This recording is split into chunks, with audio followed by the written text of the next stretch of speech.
Doing business in China can really be amazing, but that is all about perspective in my opinion. Now, let me get this out of the way before we take a deep dive into today's video. Respect isn't just nice, it's necessary. I've been doing business in China and sourcing product for 7+ years now, and I can emphatically tell you that if you are sourcing product or negotiating with Chinese suppliers, the way you show respect can make or break your business. So in this video, I'm going to be showing you why respect matters so much in Chinese supply relationships and how you can show it the right way without faking it or losing your edge.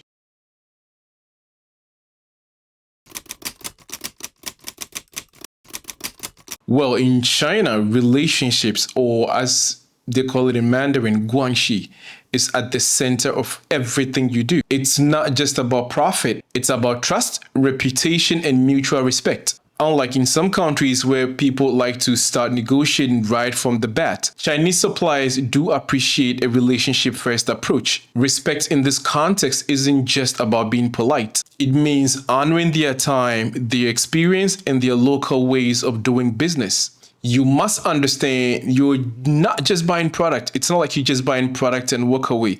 You are entering into a partnership. And if you act like a transactional outsider, expect to be treated like one. Here's how respect actually plays out when you're dealing with Chinese suppliers. First things first, always be punctual, and 2, be prepared. Showing up late to a meeting or a negotiation that is mutually arranged by both you and your supplier, even on Zoom, signals carelessness. It's not far-fetched to say that respect starts with punctuality. This may sound a bit trivial to some, but one thing you should always do is to not call your Chinese suppliers by their first name. Always try to remember their titles. Don't call your supplier by their first name just because. If you've ever dealt with Chinese suppliers, you would notice they would always use your title. Mr. Jackson, Miss Jane, Miss Janet, this is how they treat you. So you have to be kind enough to return the favor. Calling or addressing your suppliers on a first name basis may come later when you've built enough trust or partnership between the two of you to make you comfortable enough to be able to do so. There is also one very critical thing you have to always remember. Chinese love to save face, which in Mandarin they call mianzi. This is a huge one. Public embarrassment is very damaging to relationships in China. So whenever you have something to say or criticize about, always do it privately. Well, because saving face in China is pretty crucial. This is deeply rooted in the Chinese culture and is directly tied to their reputation, dignity, and their standing in the community. So saving face is a really important thing you must never forget. Correcting or criticizing your supplier in front of others is really bad. You should never ever do that. Next would be communication etiquette. Now, communication is also a form of respect. You show respect to your supplier by how you communicate. Try as much as possible to respond to messages or emails in a very timely manner. Don't ghost your supplier for days. Even a quick, got it, I'll return your email as soon as possible goes a long way than just ghosting them and going silent for days. Use WeChat whenever possible. Now, this is their go-to platform for communicating. Now, if you are very serious about working with China or Chinese suppliers, you should try and get on WeChat. Also, be ready to translate when needed. Don't expect perfect English. In order to avoid miscommunication that may affect your finished product, always try to use a translator when you think your supplier is not really understanding your point, or try to repeat key information to your suppliers so there is no miscommunication, because this will inadvertently affect the finished product you're ordering.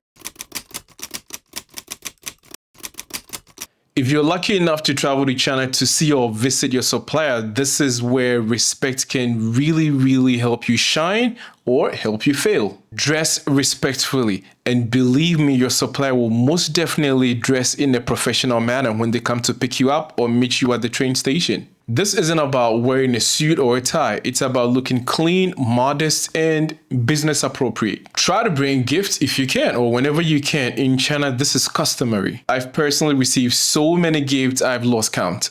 Think of a souvenir, something like high quality pens, a staple food, or something as little as, a toy, something that they can remember you by. And no, these are not meant to be bribes. These are just thoughtful gestures.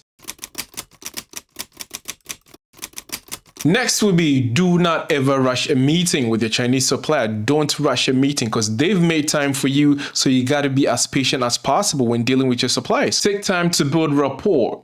Even have a meal with your supplier or his entire team. This goes a long way to solidify your partnership. Ask about their city, their travels, their family. This is the time. This is the right opportunity for you to build a very, very solid foundation when it comes to trust. Now we get to the negotiating part. Now you always can negotiate firmly, but be respectful the way you communicate or in the way you negotiate. Avoid ultimatums. That is a no-no. Try your best to avoid ultimatums because I do not know anybody who enjoys being given an ultimatum, and most certainly our Chinese suppliers don't. Lower your price, or I might go to a different supplier. Now, this might work in other countries or other regions, but in China, this will get you iced out cold. Try to understand their position. If they inform you that prices have gone up due to raw materials, acknowledge that and find solutions that work for the both of you. An example in this situation might be, what if I increase my quantity? Would that help me and also you by reducing the prices a little bit? Or in another scenario, you could ask, what if I recommend one or two companies to you that would definitely buy from you? Would that help me get, the same price as we agreed on it previously? Because you always have to think long term. Find a way to find a mutual ground. This is beneficial to both you and your supplier. Because if you go in as hard as you want to do and you kind of negate their feelings, their position, and whatever they're telling you, that is not going to work out. Pricing, that is one of the most important things when it comes to negotiating or buying or sourcing products from China. Pricing. I've seen many do it and many do it the wrong way. Most of them, my clients. A classic example I can possibly give you is people always think they should go as low as possible and then try to find somewhere in the middle to meet up with the supplier. But this is a wrong approach. This idea is very unrealistic. Why? For the reason that the supplier has a lower or a bottom price. They cannot go any lower other than what they've been given by their boss. I'd recommend before you go anywhere near negotiating a price, try to familiarize yourself with the market price or the wholesale price of the product in question so you do not end up insulting your supplier with a very, very ridiculous price ask. Don't push for unsustainable pricing. It doesn't really make sense. It doesn't help you, and it certainly does not help your supplier. A fair deal today will lead to better terms, better quality products, and long-term relationships. Now, I can tell you from an experience standpoint, I've seen it firsthand. Buyers who come in, some even show up late, propose aggressive discounts, and think, the client is always right. And then supplier ghosts them within weeks without even telling them where they are or who they're dealing with. On the contrary, buyers or clients who actually respect their suppliers, expertise, their standpoint, and try to accommodate some of their talking points or some of the problems they bring to them, as in raw materials have gone up or logistics have gone up, or they need to accommodate for certain things. I see them actually winning.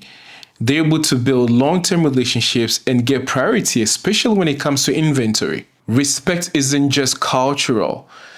It's practical and it gives you an edge, so to speak. To win in China, respect isn't optional. It's your strategy. Show it in your words, your actions, and your follow-ups. You will be amazed how far that gets you. If this video helped you, kindly hit the like button. If you have a supplier horror story or a success tip, kindly leave it in the comment section. I would love to read that. Kindly subscribe if it's not too much trouble. And until the next time, build smart and build respectfully.